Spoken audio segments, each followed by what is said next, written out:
Hola a todos, les saludamos desde Como Nación Entre Nosotros, esta red latinoamericana y del Caribe, ¿no? Donde estamos haciendo muchos esfuerzos para poder acompañar a las personas en movilidad humana. Estamos agradecidos de todos los que nos acompañan durante esta tarde de diferentes lugares y también estamos agradecidos de poder tener este tiempo eh, con Stephanie Pertus para poder hablar sobre los retos financieros, ¿no? En las situaciones de las personas en movilidad humana. Muchas gracias por acompañarnos, Stephanie. Quiero un poquito para que los demás conozcan a Stephanie, contarles que ella es profesional en relaciones internacionales, es magíster en marketing y dirección comercial y tiene más de 6 años de experiencia en el sector social, trabajando en temas de desarrollo social y económico con población migrante, ¿no? Hoy, dentro de todos los desafíos que tenemos en las situaciones en Latinoamérica, la movilidad humana se entrelaza también con las situaciones económicas también. Y como organizaciones, iglesias y personas que estamos comprometidos con el acompañamiento a personas en movilidad, creo que esta charla es una charla interesante para poder ver qué más podemos hacer o cómo podemos estar atentos a estas situaciones. Entonces te queremos dejar el espacio, Stephanie, para que nos compartas y lo que traes preparado. Muchas gracias. Hola, muy buenas tardes. ¿Me escuchan bien? Sí, Perfecto. No, muchísimas gracias por este espacio, gracias por permitirme compartir lo que he podido aprender durante todo este periodo de tiempo. Y no, bueno, no, como no tenemos mucho tiempo, quiero que vayamos al grano y quiero iniciar con un video. Eh, es un video cortico que yo sé que les va a gustar mucho y pues nos va a empezar, nos sentiremos identificados. Me recuerdo compartir pantalla. Aquí está. Compartir sonido. Y um, quiero primero ver si logran escucharlo.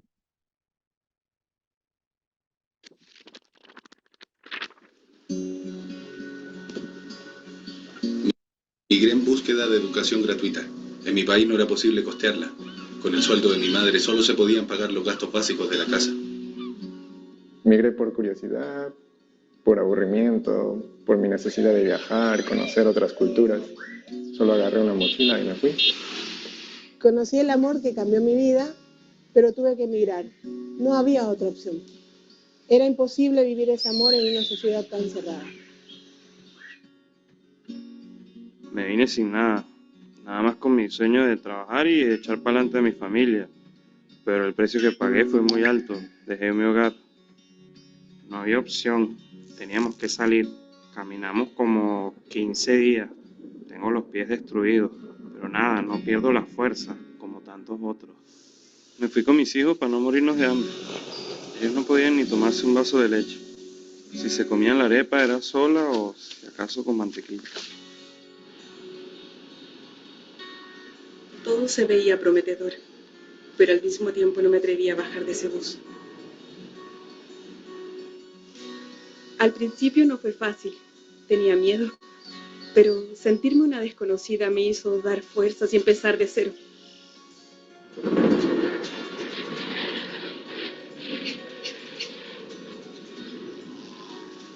Yo viajé con mi perro. Mi mayor preocupación al llegar era saber que estaba bien. Cuando lo vi, lo abracé llorando y le dije, lo logramos. Al llegar a la ciudad me parecía gigante y acelerada. Todos tenían prisa. Me sorprendió la autopista. Una vaina amplia, ancha. De entrada, tener dónde dormir es el apoyo más grande que puedes recibir al llegar. Alguien me abrió las puertas de su casa. Esa persona estará por siempre en mi corazón. Necesito salir con papá, porque sin la cordillera no sé dónde está el norte. Yo venía con la idea de estudiar, probar suerte, pero al final hice una vida con mi pareja, un círculo de amigos, doy clases en la universidad pública. Ajá, todo se fue dando. Siempre tengo presente a mis padres. Ellos ya son mayores y todo el tiempo me pregunto si algún día los volveré a ver. Desde que salí de casa, me tocó dormir en el suelo. Tuve trabajos dignos, pero vivir de mi profesión no fue posible. A veces la gente tiene la idea errónea de que llegás a la tierra prometida. También se sufre demasiado la discriminación. ¿Sabes? Es muy duro que en las calles te señalen, te insulten, te griten, andate a tu país, acá venís a quitarnos el trabajo. Aprendí a aceptar las distintas costumbres. Pude sacarme los prejuicios de encima y perder el miedo al que dirán. Lo que más extraño es la variedad de la fruta y el aroma de un buen café. Pero bueno, sumé el mate, el psicoanálisis y sobre todo el helado en verano. Me sentía culpable si disfrutaba de la ciudad, si salía con amigos. Solo pensaba en el sacrificio de mi familia al otro lado de la cordillera.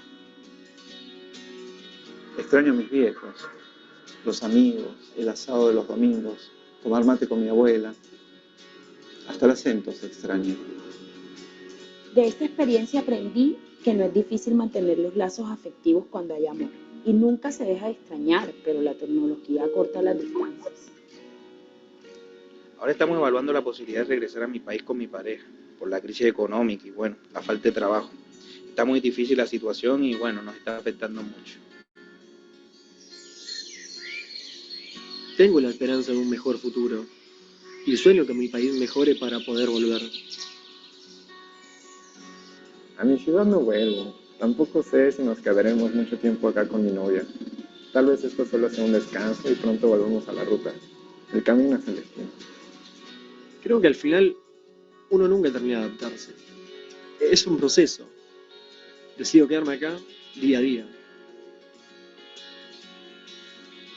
Era muy feliz en mi país. Migré para ser más feliz. Migrar es parte de la condición humana. Migrar es un derecho humano. La migración no tiene que ser vista como un peligro para la identidad cultural. Debe ser vista como una posibilidad de enriquecimiento de las culturas. ¡Ey, mi llave! Celebra la diversidad. Celebremos la diversidad. ¿Cuántas barreras hay que derribar aún? ¿Empezamos por la frontera? No sobran inmigrantes, sobran racistas. Migrar es nacer en un país, pero renacer en otro.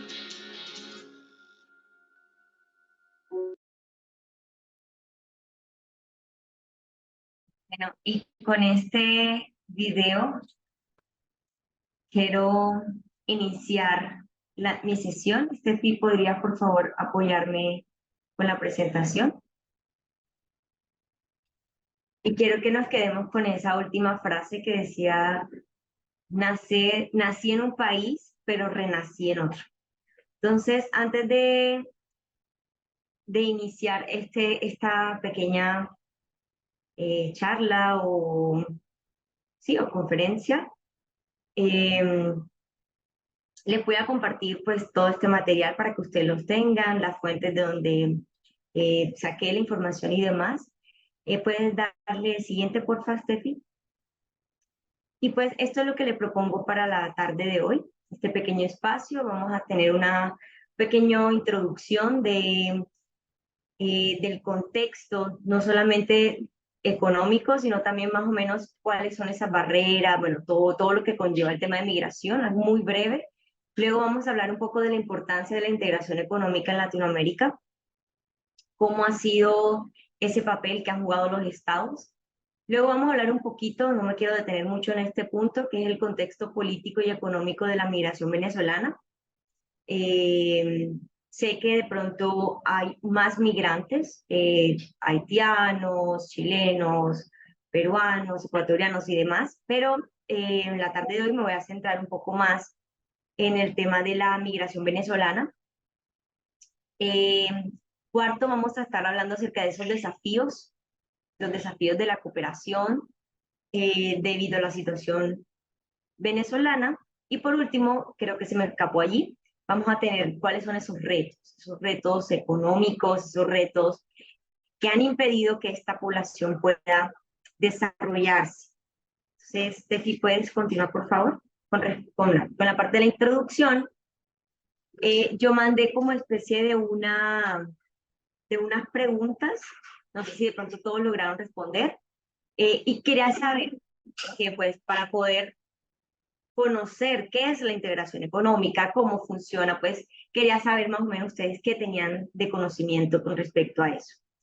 Y la integración económica se refiere a un proceso en el cual dos o más países o regiones se unen. ¿Para qué? Para promover la, la cooperación económica y reducir las barreras comerciales entre ellos. Entonces, ¿qué busca este proceso? Busca intercambios de bienes, busca intercambios de servicios, de capitales, intercambios de, pues, de las personas, de los saberes, de los conocimientos, y todo se da a través de la eliminación o reducción de obstáculos. Algo que quizás nosotros no experimentamos, ¿no? Esos obstáculos, esas barreras, llámense barreras comerciales, restricciones a la inversión y en temas arancelarios. Pero el objetivo principal de la introducción, de la integración económica es impulsar el crecimiento económico, mejorar la eficiencia, aumentar la competitividad y fortalecer la colaboración entre las naciones o las regiones participantes. En este caso, podríamos pensarnos en un Mercosur, podríamos pensarnos en una CELAC, entre otros. Ahora, esto puede tomar diferentes formas, como son de pronto, o el más conocido son los acuerdos de libre comercio, ¿no? Lo que conocemos. O la implementación de esos compromisos que se dan entre los países involucrados. Siguiente, por favor. Pero esta integración en América Latina, ¿cómo se ve? Desde tres perspectivas, que es la que vamos a ver hoy. O qué es cuál es la importancia, ¿no? Entonces, la importancia de la integración económica se debe a múltiples factores. Pero en primer lugar, es promover el crecimiento económico. Entonces, se promueve el crecimiento económico en las regiones al abrir mercados amplios y fomentar el comercio entre las naciones o entre las regiones, entre las localidades que reciben a estos migrantes. ¿Esto qué permite? Pues permite la expansión de las empresas. Estoy hablando de algo muy técnico, voy a empezar a hablar como de lo técnico a ir a adentrarnos a los retos que nosotros como personas de organizaciones civiles, de iglesia, presentamos. ¿Listo? Entonces, como para tener un contexto más global. Entonces, les decía que esto permite una expansión de las empresas, de la creación de los empleos, aumento de la producción, y esto pues el resultado de esto es que contribuye a un desarrollo sostenible, una palabra que nos encanta hoy en día.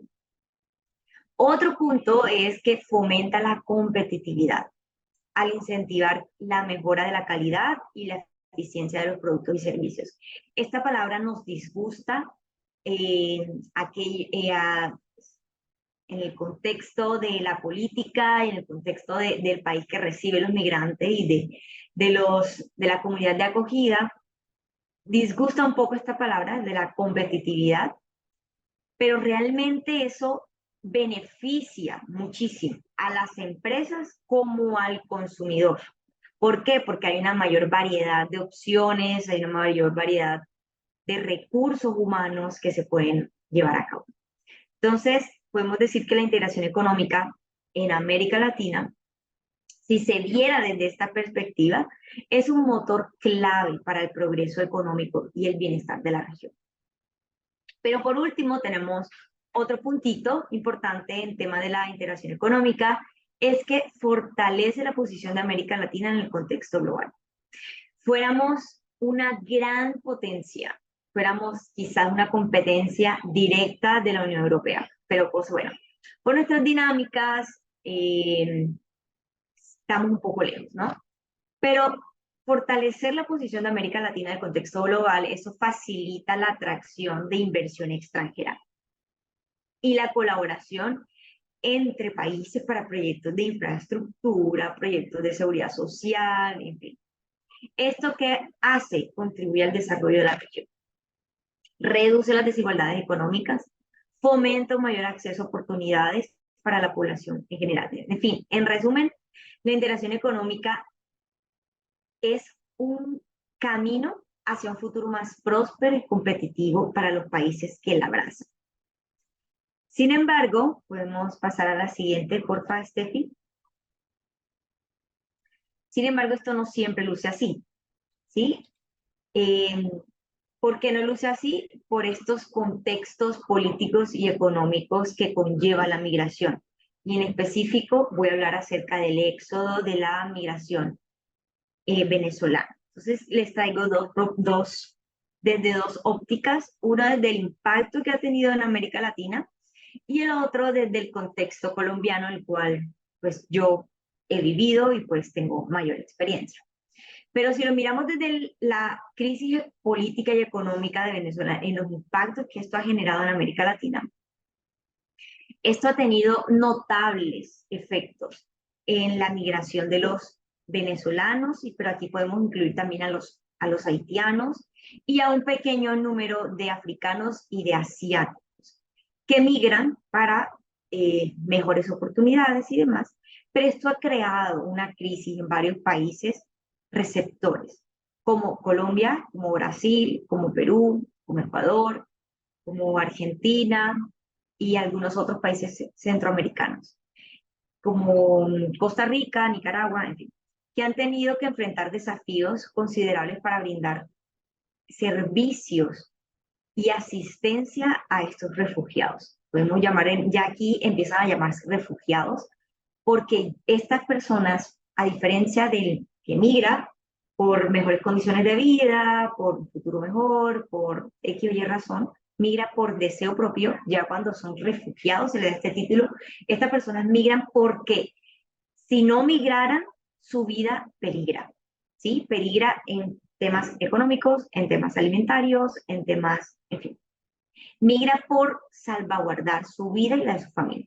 Entonces, vamos a empezar desde este momento a llamar refugiados. Y el tema con estos países receptores es que muchos de estos países receptores no tienen las capacidades ni de infraestructura, ni las capacidades económicas para recibir al migrante.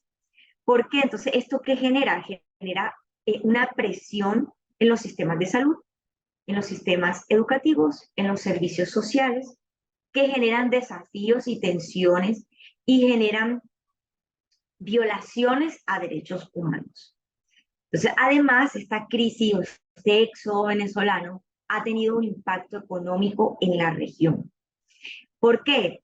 Porque se ha presentado la caída de la producción y la exportación del petróleo, un tema indispensable para nuestra región.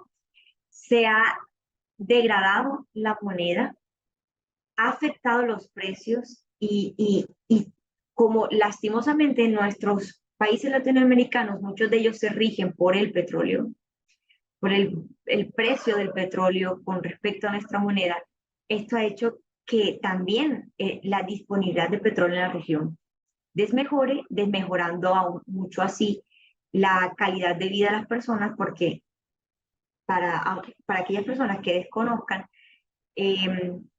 nuestras canastas familiares, nuestros sistemas de producción y nuestros sistemas de transporte y demás se rigen muchas veces por el precio del petróleo. Entonces, esto ha generado una presión económica en la región debido a esta situación. Sin embargo, o más bien, asimismo, la disminución del comercio bilateral entre Venezuela con nuestros países latinoamericanos ha afectado muchísimo las regiones y ha afectado también muchísimo la integración en la región. Entonces, entidades como la Alianza del Pacífico, como Mercosur, se han visto un poco como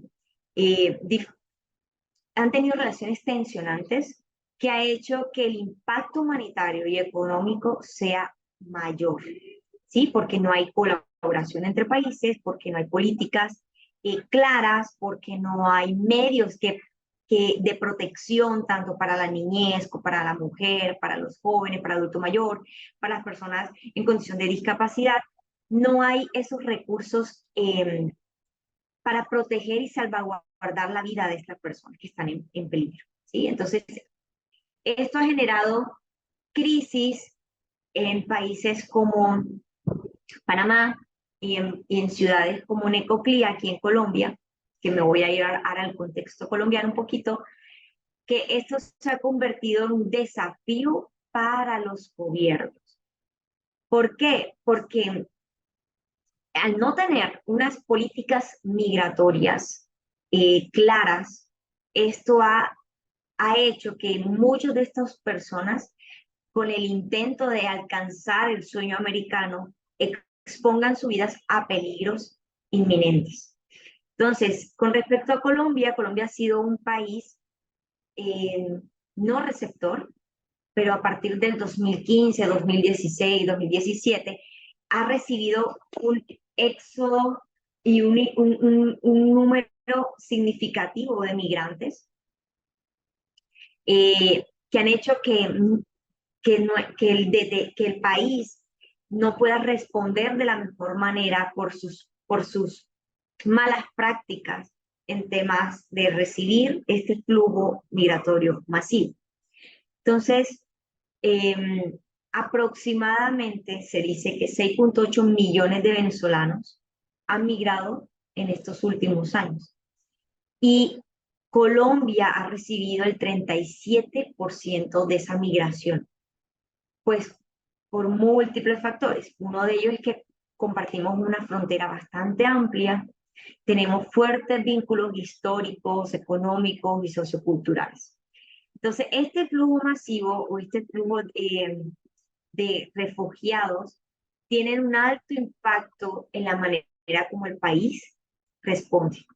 Y puedo decir que se incrementa un poco más por las mismas crisis políticas y de conflicto que el país presenta.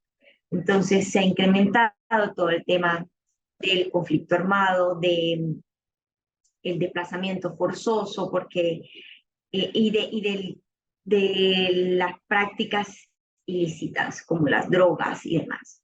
Y también la trata de personas. Esto se ha disparado en los últimos años por no tener políticas regulatorias claras. Y eso no solamente pasa en Colombia, sino también en países que han recibido a estos refugiados, porque no tienen la capacidad, primero que todo, y no hay unas políticas de integración económicas claras. ¿Podemos pasar a la siguiente, por favor? Entonces, esto ha generado unos efectos. La crisis política y económica de Venezuela ha tenido unos impactos profundos en la capacidad para América Latina para poder recibir a estas personas. Y una de esas es la escasez de recursos financieros y una inflación descontrolada. Entonces, aquí ya voy a empezar un poquito a entrar en un tema que en esta tarde-noche nos trae conjunto, y es cuáles son esos efectos que ha presentado la integración económica, cómo la vive el migrante y cómo la vive el país que recibe. Entonces, el primer lugar es la escasez de recursos financieros y una inflación descontrolada. Esto ha dificultado la capacidad de los países para cumplir con sus compromisos financieros en el marco de acuerdos y proyectos regionales. Además, otro puntito es la falta de estabilidad política. Ha afectado la coherencia en la toma de decisiones económicas y la implementación de políticas que promuevan la integración, que veníamos como en un proceso y luego pum, se detuvo por lo sucedido con los migrantes y estos refugiados que llegan a estos países. Entonces se detuvo y varias prácticas de integración en la región se vieron un poquito truncadas. Y por último vemos la falta de confianza de esos inversionistas extranjeros por la percepción del riesgo político. Y esto, ¿cómo se explica aquí? ¿O esto qué tiene que ver con la integración económica? Pues muy fácil, ¿no? Cuando no tenemos inversión extranjera en nuestros países, pues eso reduce la cooperación entre estos países, y esos montos que recibimos muchos países en vía de desarrollo por estas prácticas de inversionistas, incluso por oficinas de las cooperaciones internacionales de estos países desarrollados, esto hace que también haya carencia en el trabajo, en las oportunidades laborales. Entonces, se incrementa un poco más la brecha laboral porque no hay trabajo en los países, se incrementa la informalidad porque en muchos países tampoco hay permisos para que estas personas que llegan a nuestros países puedan desarrollarse económicamente y puedan pues aportar para su familia. Y eso lleva a desafíos en la cooperación. Entonces, en primer lugar, uno de esos desafíos puede pasar, Steffi, por favor. Estos desafíos que presentamos es la polarización política. Lastimosamente, Latinoamérica y Centroamérica tiene países bien polarizados, donde sus políticas internas son de ultraderecha, otros de izquierda, otros de centro. Y entonces esa polarización ha llevado a que diferentes países adopten políticas que aborden toda idea migratoria. Entonces, ¿por qué? Porque no apoyan, unos están en contra del presidente Maduro, otros están en contra de él, otros respaldan al líder opositor Juan Guaidó, otros no. Entonces, esa tensión que se vive entre los países hace que las políticas para proteger a estos refugiados, porque ya se lea un poco más, ya no es si el país quiere o no aceptar a estas personas, sino ya organismos de cooperación internacional como Naciones Unidas, a través de sus oficinas de ACNUR y de OIM, ejercen presión a que estos migrantes, vamos a llamar migrantes venezolanos en este contexto, sean catalogados bajo el estatus de refugiados. Porque ya cuando estas personas están catalogadas bajo ese estatus, son personas protegidas. Entonces, obliga a los países a que tengan medidas y evolucionen en sus políticas internas, políticas públicas, para que estos migrantes puedan acceder y puedan formalizarse en estos países. Y con la formalización es que llegan y puede ayudar un poco a reducir esos obstáculos de integración económica que se presentan en los países. Y otro desafío que tenemos es, por ejemplo, la mediación y los diálogos para resolver esta crisis, también la estabilidad regional. ¿Sí? Entonces, otro de los desafíos también es la presencia de grupos armados y actividades ilícitas que están presentes en toda la frontera de Venezuela. Entonces, los países primordialmente afectados sería Colombia, sería Brasil, en donde organismos regionales como la OEA y la CELAC han tenido cierta injerencia para poder intervenir de una manera un poco más eficiente y que haya cohesión entre los organismos y los gobiernos para poder llevar a cabo una solución pacífica, que bueno, esto es como matar un mosquito en un enjambre, o sea, aceptar así que imposible. Pero quiero avanzar rápidamente porque ya me queda poco tiempo a la última diapositiva para hablar un poco de cuáles son esos retos que presenta el tema de los migrantes con respecto a la integración económica. Y el primer reto que presenta son el control de cambios y las restricciones. Entonces, ¿a qué hace eso de qué quiere decir control de cambios y restricciones? Todos sabemos que, bueno, en el contexto venezolano, la conversión de bolívar a otras monedas extranjeras, esto incrementa que las restricciones financieras impuestas por gobiernos dificulten la participación en los mercados financieros latinoamericanos. ¿Esto cómo se traduce? Es que obviamente el migrante o el refugiado que sale de su país para buscar unas mejores oportunidades para su familia, para su futuro, para su desarrollo personal y obviamente para poder llegar a tener mejores condiciones en temas de seguridad alimentaria, su capacidad económica va a ser muchísimo menor e incluso a veces hasta nula cuando llegan a estos países en donde la moneda es bastante fuerte. Podemos compararlo con el dólar, podemos compararlo con la moneda chilena, que son bastante fuertes. Entonces, esto va a limitar que estas personas, supongamos un empresario venezolano migró a Ecuador o migró a Chile o migró a Colombia. Este empresario puede tener los recursos en su país natal, pero al migrar, su capacidad económica no va a ser igual. Entonces, se va a enfrentar a desafíos como no tener para un arriendo, no tener, o si tiene, tendrá para los primeros meses mientras se acomoda. Pero esto incrementa entonces el hacinamiento, porque muchas personas llegan a países y viven en condiciones de hacinamiento, disparando el tema de abusos sexuales, violencias físicas, violencias psicológicas. Entonces, sigamos el caso.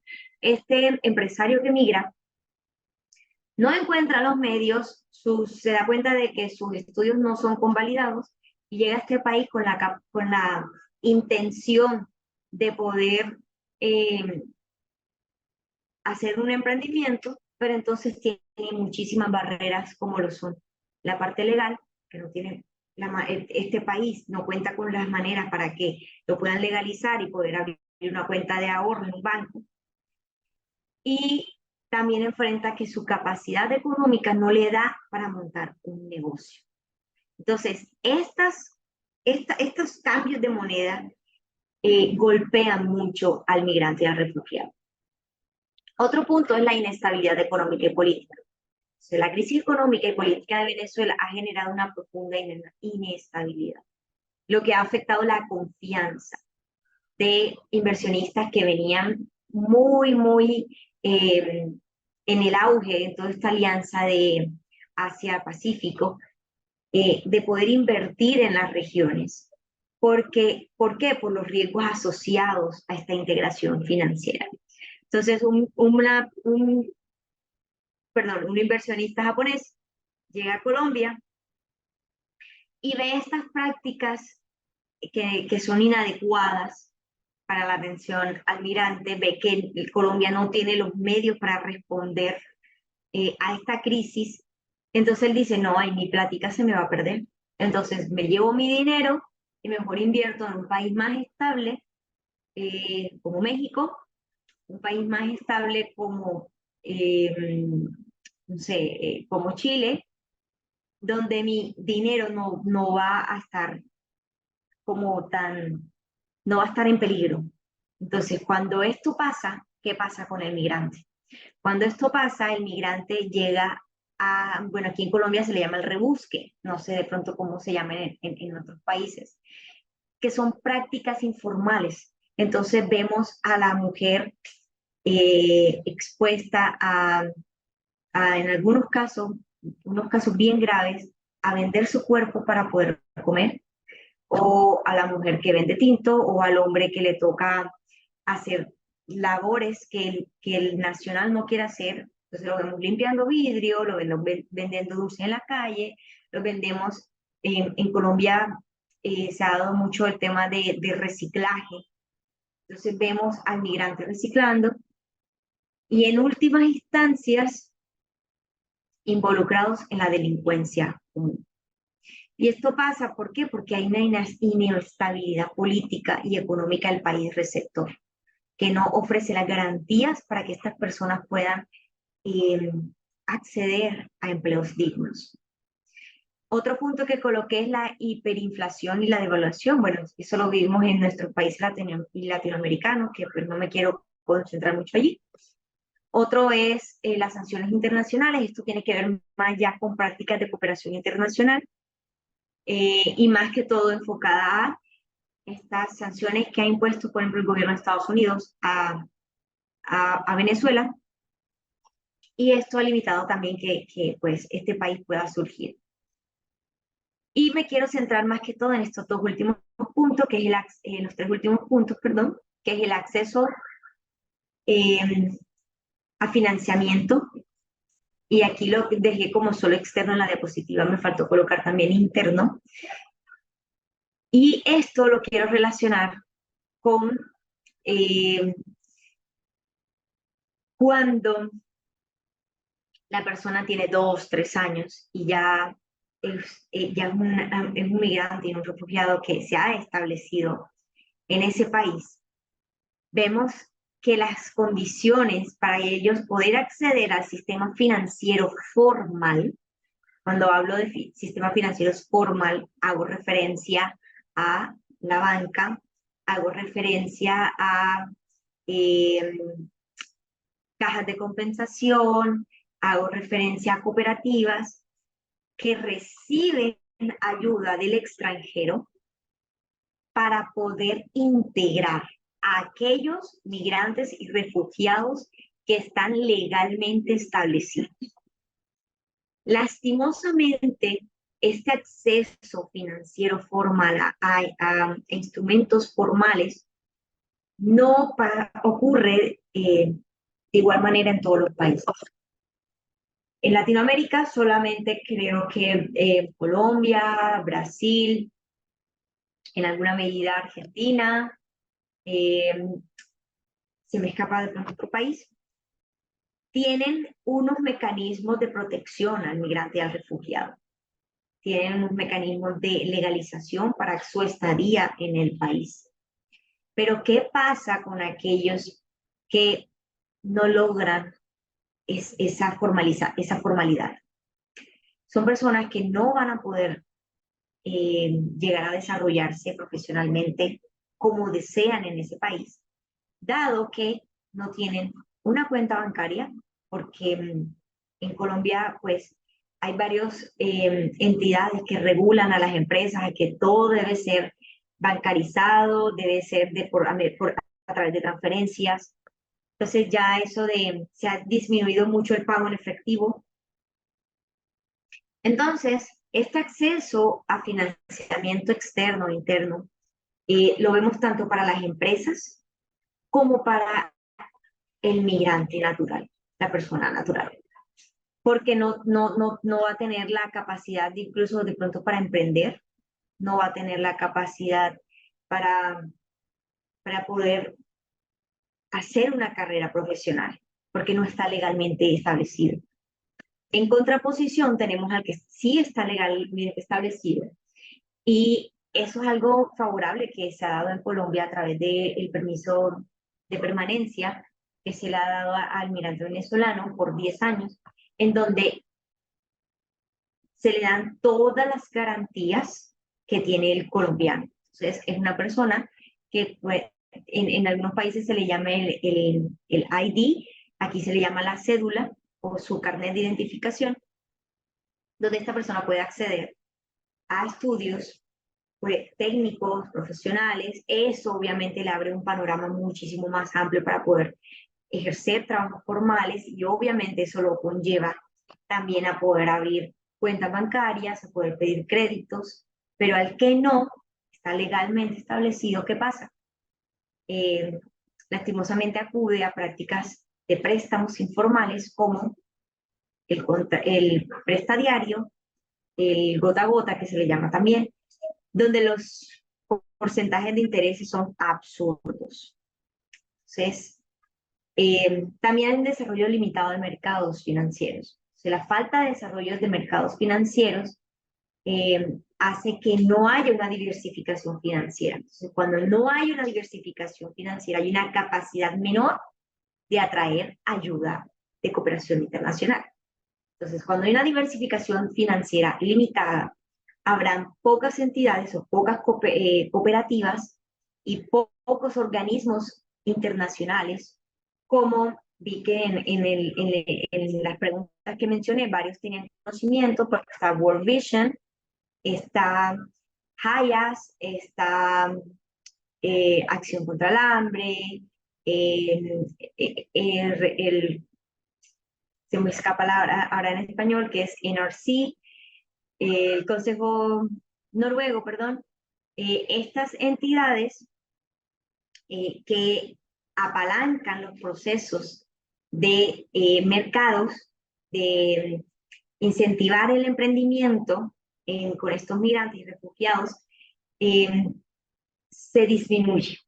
Cuando los mismos países prohíben la entrada de cooperación internacional, que es lo que pasa en algunos países de nuestro contexto latinoamericano, que es bastante difícil poder acceder como cooperantes a los mecanismos para poder ayudar a esta población. Y por último tenemos las fluctuaciones cambiarias, que se asemeja mucho al primer punto, que son estos cambios de divisa que el país venezolano enfrenta. Entonces, con esto quiero decir, ¿cuáles son entonces esos retos que se enfrenta el migrante? Ya tenemos como el contexto general, pero entonces, en la práctica, ¿cuáles son esos retos que yo me enfrento como migrante, por ejemplo? Entonces, primero, que no tengo unas garantías, o el migrante no tiene unas garantías para poder acceder al sistema financiero formal. Por lo tanto, eso viola o golpea todo el tema de poder acceder a trabajos formales, poder desarrollarse profesional y demás. Y el grupo poblacional mayormente golpeado, por lo general, cuando se mira, son los jóvenes, las mujeres y las personas en condición de discapacidad. ¿Y esto por qué? Porque los jóvenes muchas veces vemos migrantes que van a otros países y personas refugiadas que van a otros países donde quizás no han podido terminar sus estudios, no se han convalidado sus estudios, por ende no hay un mercado laboral digno al cual ellos puedan enfrentarse porque les toca acudir a la informalidad. Otros son las brechas innumerables que hay en procesos de legalización en los países que enfrentan. Y cómo nosotros como organizaciones civiles, como organizaciones de la fe, podemos ayudar a disminuir esas brechas. Quizás preguntamos, ok, ya sé la teoría, pero bueno, ¿qué hago? ¿Qué es lo que tengo que hacer? ¿A dónde voy? Bueno, hay muchas entidades de cooperación internacional, y una de ellas que abandera este proceso es ACNUR y la OIM, en todo el proceso de capacitación. Entonces, nosotros como organizaciones de la sociedad civil y organizaciones de carácter religioso debemos capacitar a las personas que deseen involucrarse y trabajar con estas personas vulnerables para poder direccionar y tener rutas claras de atención. ¿Cuáles son esas rutas claras de atención? Muchas veces cooperantes internacionales, oficinas de cooperación internacional como USAID, como Israel, como UK y entre otras, permiten que implementar proyectos para que las organizaciones y los países puedan generar empleo. Y ya para finalizar, quiero dejarlos con un videíto para ya finalizar y que no se nos corte el tiempo. Voy a compartir un momentico mi pantalla. Y quiero que vean casos de éxito de organizaciones. Ay, ahora no sé cómo. Ay, ¿cómo quito esto?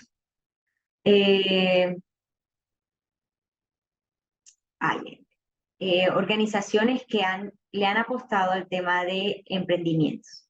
Entonces quiero que lo veamos, por favor. ¿Me dicen si se oye?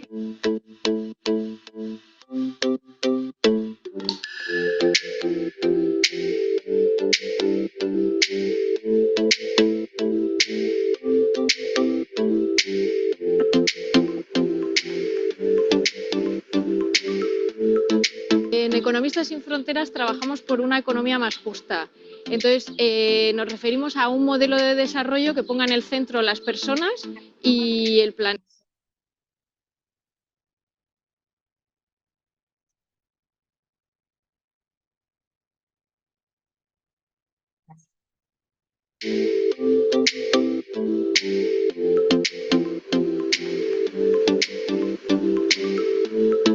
En Economistas sin Fronteras trabajamos por una economía más justa.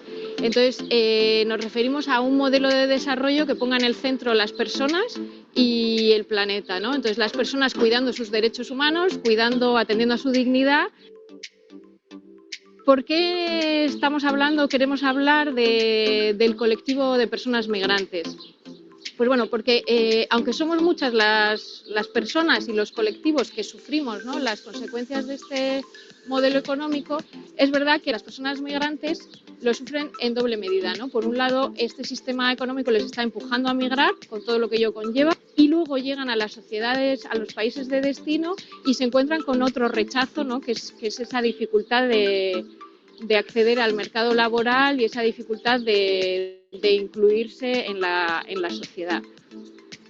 Por eso, al final, el emprendimiento migrante para nosotras, bueno, pues es una oportunidad que a veces se puede dar desde que la persona tenga un espíritu más o menos emprendedor, pero muchas veces es una oportunidad para superar esa barrera de acceso al mercado laboral por cuenta ajena. Venimos de países con muchísimo potencial cultural, donde el arte es nuestra forma de vida a través de los colores y a través de reinventarnos, porque a veces tenemos que hacer de cualquier cosa virguerías, ¿no? Porque se sobrevive, ¿no?, de esa forma. Y bueno, y es lo que nos gustaría un poquito transmitir y enseñar a las nuevas generaciones. Dificultad por ser migrante o ser mujer, bueno, no lo veo como dificultad, sino igual como un reto. Hemos ido buscando apoyos, primero entre nosotras y luego pues las instituciones, algunas nos han ido ayudando. Ser migrante es una cosa, muchas grandes dificultades porque no tienes gran ayuda, no tienes familia, que al final con apoyo de los amigos, con apoyo de muchos cursos también lo que están formando. Quise ser autónoma para romper esos rumores que existen de que la gente inmigrante no trabaja, pero sí tuve un choque, un problema social más que nada, porque la gente te ve y no te deja avanzar, no te deja progresar. Como inmigrante no me están valorando una gota todo lo que tengo de mi formación, de mi experiencia, de mi trabajo. Están rechazando una oportunidad. Yo las animo a emprender, a sacar adelante lo que les gusta. Yo les diría que lo piensen un poquito también. Algunas veces no es fácil, pero se puede. Que rompan esa cadena de miedo porque estamos en una zona de confort y muchas veces sí que acomodamos tanto y nos da miedo lanzar.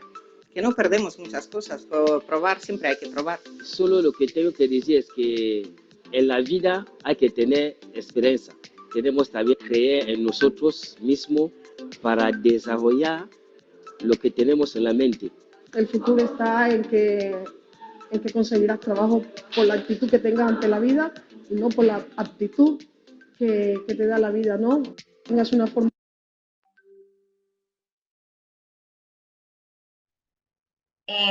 Ya quiero, yo les voy a dejar todo el material, se lo voy a compartir a Estefanía. Y las últimas palabras que tengo es, y creo que este video lo muestra muy bien, es no dejarnos que las dificultades nos abrumen, sino poner nuestra confianza también en lo que sabemos hacer y lo que podemos aportar al país donde llegamos como migrantes. Me dicen que hay preguntas. Sí. Sí, muchas gracias, Stephanie. Sí, no tenemos mucho tiempo, pero sí hay algunas preguntas, a ver si lo logramos, pero también yo les quiero decir que en el podcast de Estático, que está en Telegram y en Spotify, pues está uno de tus temas, donde están tus datos también, donde hay muchas más cosas que también los pueden seguir explorando. Pero bueno, rápido podemos ver algunas de los comentarios que hay o preguntas. No van a poder ser todos por el tiempo, pero dice, sí, me gustaría escuchar si conoces de algún modelo práctica o ejemplo sobre economía solidaria con refugiados. Sí, de hecho hay uno que nosotros en Colombia manejamos muy bien, que son los grupos de ahorro. Yo en el podcast que mencionas hablo muy bien en qué consiste esta metodología de grupos de ahorro. Hay organizaciones que apoyan este tipo de iniciativas y la economía solidaria es la mejor herramienta para que los migrantes puedan entre ellos mismos fortalecer sus redes y crear redes de apoyo y demás. Entonces, una de ellas son los grupos de ahorro. Sí, sí, sí. Ahí hay un mensaje, dice, pueden recordarnos por el chat el nombre del podcast. También en comentario Richard Serrano dice que se sepa que Colombia ha sido el único país que ha concretado un instrumento de regularización. PPT, mi familia y yo estamos agradecidos por esta providencia, con todos los detalles que se pueden observarse. Es una bendición. Poco a poco ha ido mejorando su funcionamiento. Debería permitir todo, pero en la práctica no siempre funciona. Ejemplo, de récord crediticio para comprar ciertos bienes. Bienes aún no se puede, esperamos que siga mejorando. Bueno, hay una pregunta más de gente, por aquí estaba viendo,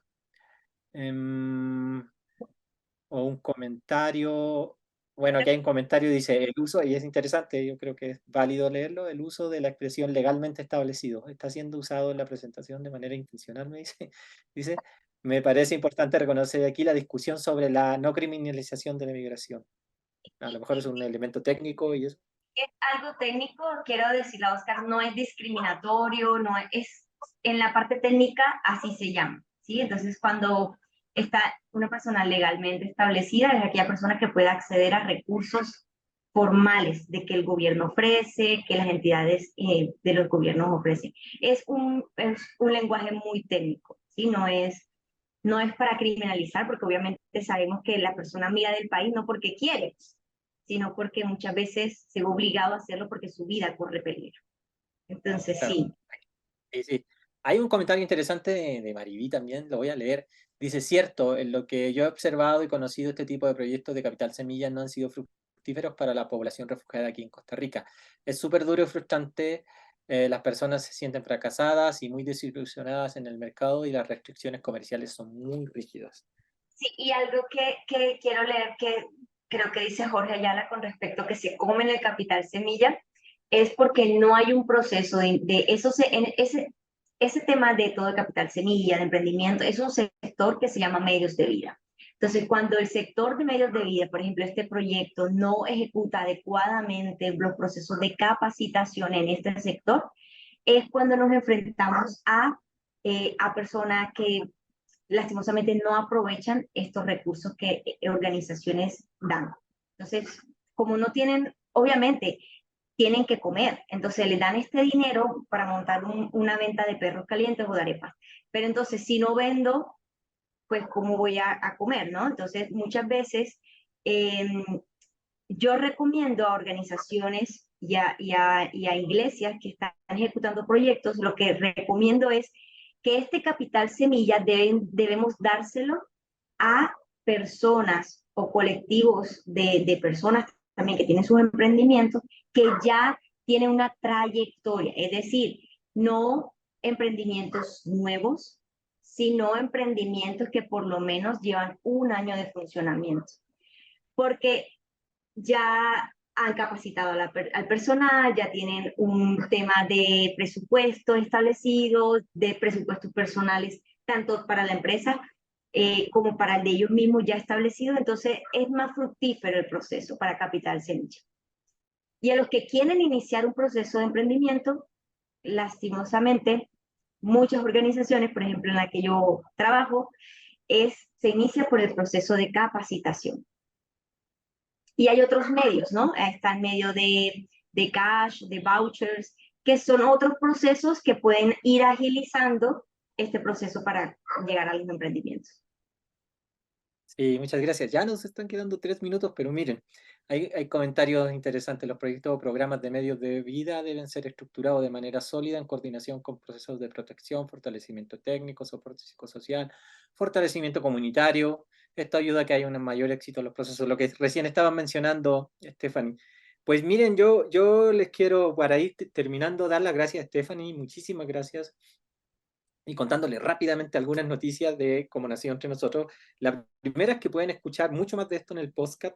Inestático en Telegram, en Spotify. Pueden buscar en nuestras redes si quieren recibir a través de Telegram estas charlas y estas pláticas y otros recursos, lo pueden hacer, tenemos nuestro canal. Y también la importancia de que los que quieran estar más conectados poder hacerse miembros. Stephanie es miembro de la red y hay algunas formas de membresía como individuo, como iglesia local, una membresía como organización local, como iglesia nacional o como una organización nacional. Entonces, ¿cuáles son las cuestiones que suceden cuando uno se hace miembro? Esto, como vemos, Stephanie nos está apoyando en este tema y es una retroalimentación que podemos hacer. Al parecer, decimos, en estos momentos se nos hace como poquito, ¿no? Nos gustaría a todos seguir en el diálogo y platicando más. Bueno, eso puede llegar a suceder porque, ¿saben qué? Estamos en un periodo donde vamos a lanzar los grupos temáticos de la red Como Nacido Entre Nosotros. Y en estos grupos temáticos estamos planeando un grupo que sea de integración socioeconómica. Y en este grupo de integración socioeconómica se pueden agregar miembros de la red de diferentes lugares de Latinoamérica para tratar estos temas, ¿no? Porque se nos vienen a la mente los diferentes modelos de economías alternativas a las economías tradicionales que nosotros vemos, ¿no? Las economías solidarias, sociales, la economía de comunión, las economías circulares. La banca comunitaria que mencionaste, Stephanie, acá en México es tan importante. Yo ya he escuchado de migrantes que han sido abrazados por bancas comunitarias y es una alternativa a la banca tradicional, ¿no? Para poder tener pequeños recursos. ¿Sabes? Y lo importante, Stephanie, voy a aprovechar a comentarte que los proyectos acá de banca comunitaria que yo conozco de mi denominación, no solo hacen la labor de decir somos un banco que generamos microcrédito en condiciones de intereses muy bajas, pero la particularidad que tienen estas bancas comunitarias es que incentivan el ahorro, pero también los pequeños proyectos de trabajo y de ideas. Entonces, hay toda una estructura interesante que se podría trasladar a grupos de refugiados. Entonces, miren, todos estos temas tan interesantes los podríamos seguir trabajando en un grupo de integración socioeconómica, un grupo temático de la red. Entonces, yo les quiero dejar la invitación que nos busquen en la página web Como Nacido Entre Nosotros, y ahí donde dice únete, nos escriban, se adhieran a la red y sigamos trabajando juntos para poder acompañar a todas las personas que están migrando y están en situaciones difíciles. Pues muchas gracias. Me sumo a ese grupo, dice Mariví. Claro, cuando ya lancemos los grupos temáticos de seguro. Y también Stephanie. Entonces, muchas gracias, Stephanie, por tu tiempo, por todo lo que nos entregaste y toda esta enseñanza. Muchísimas gracias y claro, seguimos en contacto. Cualquier duda, pregunta. Este es muy poquito tiempo para explicar un tema tan largo y con muchas aristas, pero no, para servir.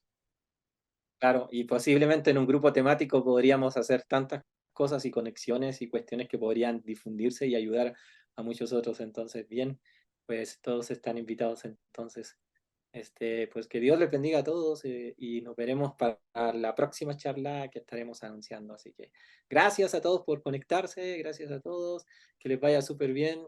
Saludos en sus países. Muchas bendiciones.